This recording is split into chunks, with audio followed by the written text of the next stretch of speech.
Hallelujah, ધન્ય પિતા પરમેશ્વરનામાં સૌનું સ્વાગત કરો આવે છે. આજે એકવાર ફરી આપણે પિતા પરમેશ્વર ઈસુ ખ્રિસ્ત પવિત્ર આત્માના નામે આપણે ભેગા તેમજ આપણે પિયર દેવને માન મહિમા ગૌરવ આપ્યા.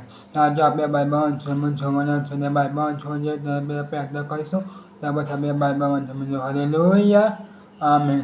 હવે આપણે આપણી આંખો બંધ કરીને પ્રાર્થનામાં જોઈએ. Hallelujah, hallelujah, hallelujah. ધન્યવાદ પિતા પરમેશ્વર. આભારમાં તમારી સ્તુતિ કરી જાય છે. તત્વ શું તમે અમને સાચવો છે, સંભાળી અને જરૂરિયાત પૂરી એ માટે હે પિતા પરમેશ્વર, દયાળુ સૈન્યો ના દેવ યહોવા, અમે તમારો આભારમાં તમારી સ્તુતિ કરી.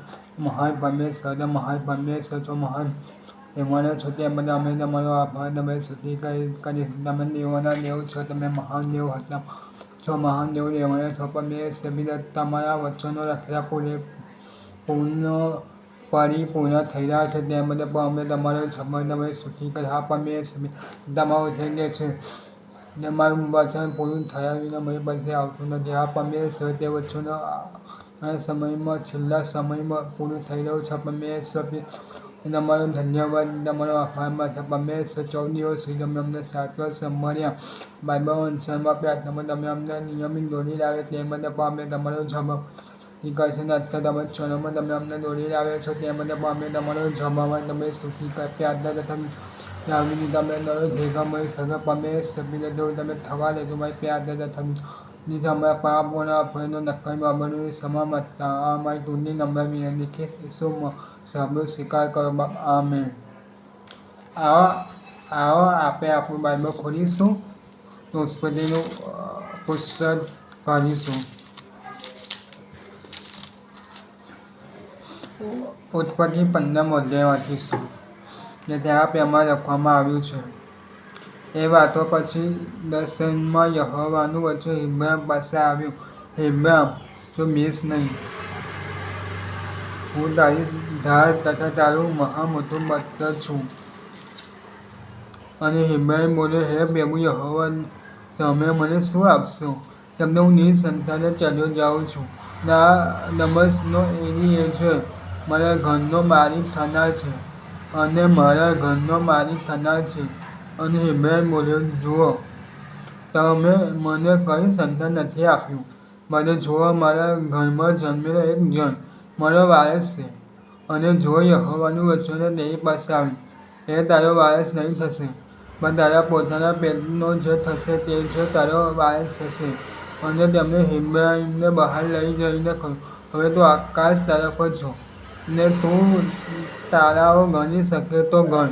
અને યહોવાએ તેને કહ્યું, એટલા તારા સંતાન થશે. અને તેને યહોવા પર વિશ્વાસ કર્યો, અને તે યહોવાને ન્યાયપણાના અર્થે તેના લાભમાં ગણ્યું. અને તેમણે ઇબ્રાહિમને કહ્યું, આ દેશ વતન તરીકે તને આપવા માટે કાસ્દીઓના ઉરમાંથી તને કાઢી લાવનાર હું યહોવા છું. અને તેને કહ્યું, હે પ્રભુ યહોવા, હું એનો વારસો પામીશ એ હું સાથી જાણું. અને યહોવાએ કહ્યું, 3 વર્ષની વાછરડી તથા 3 વર્ષની બકરી તથા 3 વર્ષનો મેઢો તથા એક હોરું ને કબૂતર એક પીલું મને માટે લે.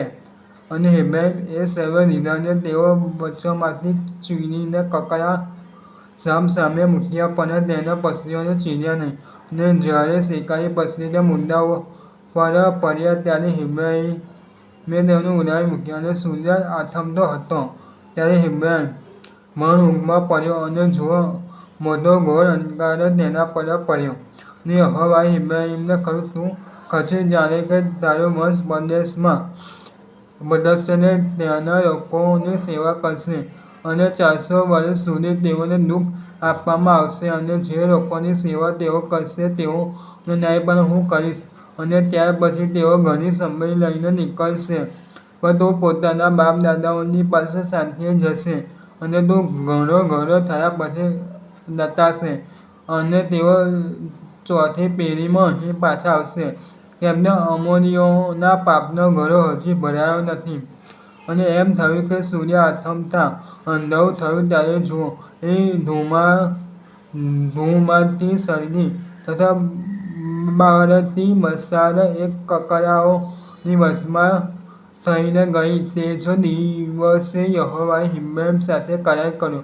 મિસ્રની નદીથી તે ફાટ નામની મહાન નદી સુધી આ દેશ તારા વંશજોને આપ્યો છે. એટલે કેનીઓ તથા કનિઝીઓનો તથા કાદમનીઓનો તથા હિત્તીઓનો તથા પરિઝ્જીઓનો તથા રફાઈમોનો તથા અમોરીઓનો તથા કનાનીઓનો તથા ગિર્ગાશીઓનો તથા યબૂસીઓનો દેશ આપ્યો છે. આમેન. પ્રભુ પોતાના વચનને આશીર્વદિત કરો. આવો આપણે છેલ્લી પ્રાર્થનામાં જઈશું. આવો આપણી આંખો બંધ કરીએ તથા પ્રાર્થના કરીએ. હલ્લેલૂયા, હલ્લેલૂયા, હલ્લેલૂયા. ધન્યવાદ, ધન્યવાદ, ધન્યવાદ. રાજાઓના રાજા, પ્રભુઓના પ્રભુ, અમે તમારો આભાર માની તમારી સ્તુતિ કરી છે. તમે અમને મહાન સમય આપ્યો પરમેશ્વર, તમારા હજુરમાં બેસવા માટે તે બધા પણ અમે તમારો આભાર માની તમારી સ્તુતિ કરી. તને સમયો અમે તમારા ચરણોમાં બેસી છે, તમારું નામ લેશે. તમારો આભાર માને છે પરમેશ્વર, તમે તો મહાન દેવ હતા છો. તમારો આભાર માને તમારી સ્તુતિ કરી. તમે ભલાઈ કરો છો, અમારી જરૂરિયાતો પૂરી પાડો છો.